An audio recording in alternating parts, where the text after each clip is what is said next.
Has the West perhaps underestimated Vladimir Putin? I think the big mistake was not to negotiate directly between the US and Russia for many, many years.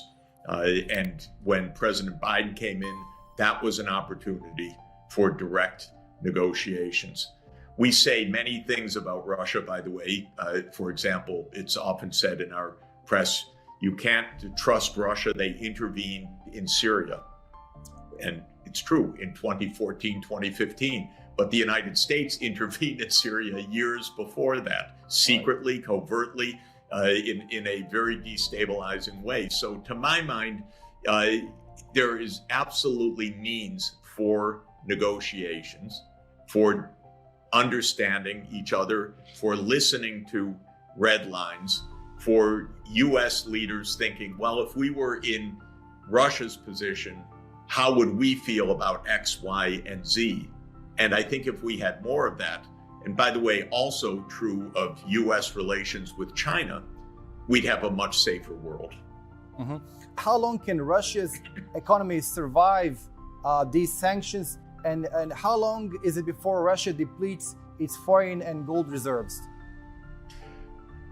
You know, we can't tell everything that's going on, certainly, but I think the idea that the US and European Union had about what and UK had about what the sanctions would accomplish was way overblown. They even called cutting Russia out from SWIFT the nuclear option at the time. Boy, a real nuclear option is quite different from that. And these sanctions do not have the weight that is assumed by the West. The point is there's a big world market.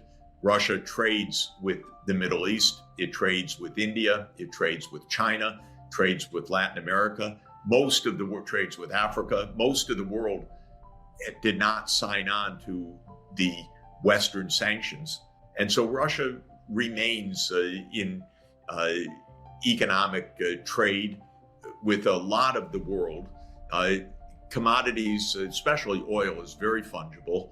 Gas, not so much because you need infrastructure for the gas, but Russia is actually aiming to build pipelines, and that's quite plausible for making sure that Russian gas can be sold in Asia. Uh-huh. What is on the surface happening is that Russia's saying, well, if the West cuts off all our relations, we will look to China, to India, to Africa, to Latin America for our economic relations. I think it would be, and then the world would be divided into these camps. This would be a very sad and dangerous outcome. It's the direction we're going right now, if not worse. I would like to see this splitting of the world into separate camps to end. We don't really want another period of intense geopolitical conflict in this way, and we should try to take the off-ramp so that the world economy doesn't split in this way. Why have privatization efforts led to the collapse of huge companies, huge factories in parts of former Yugoslavia, parts of Eastern Europe? And then there are huge differences between the transition of Baltic countries, which have been very successful, and those, for example, in the Balkans. Well, there's a lot of geopolitics that is involved in this, and this I've written about quite extensively.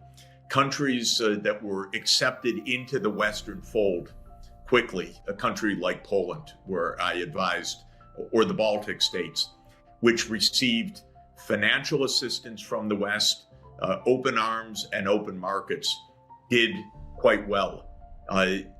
Countries where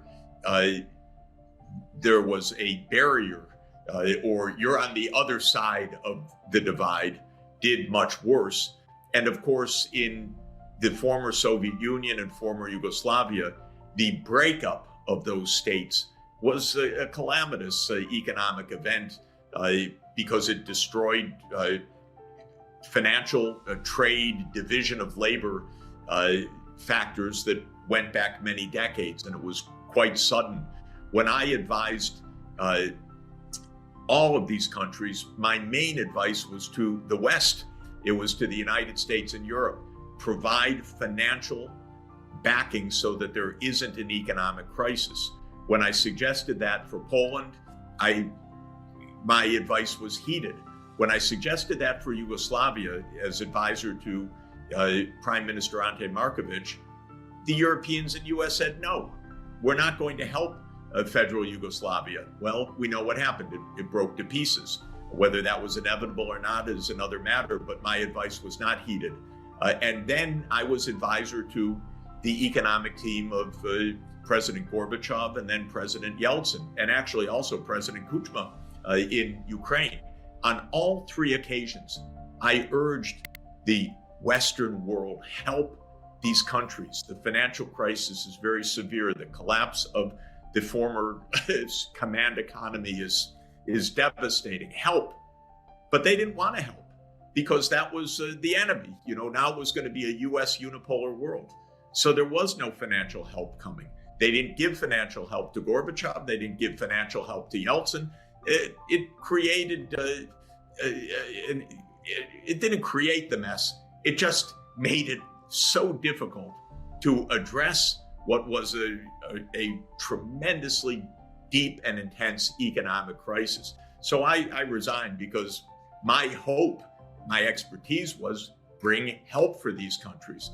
But the help came only on geopolitical terms. If you're on our side of the divide, we help you. If you're on the other side of the divide, we don't help you. And that has shaped a great deal of what happened. Also, by the way, just to be clear, geography also matters. If you're right next door to Germany, as Poland is, or the Central European countries, you have a big advantage. That's where foreign investment goes. If you're in the Balkans, you're farther away. If you're behind the former Soviet border, then you're much farther away, both geographically and geopolitically. And that has made a very big difference. Some people have been calling for a similar program to be applied to Ukraine to help its post-war reconstruction. I called for that in 1990. I called for that in 1991. I called for that in 1992. It's not just Ukraine. We should be helping with broad economic transformation, also the Western Balkans, also Russia. Let's not make a new absolute divide of pain and misery for the next decades. There's no reason for that. We should be making a world that lives together. And if we talk to each other, we'd actually understand the roots of some of these conflicts a lot more than we do.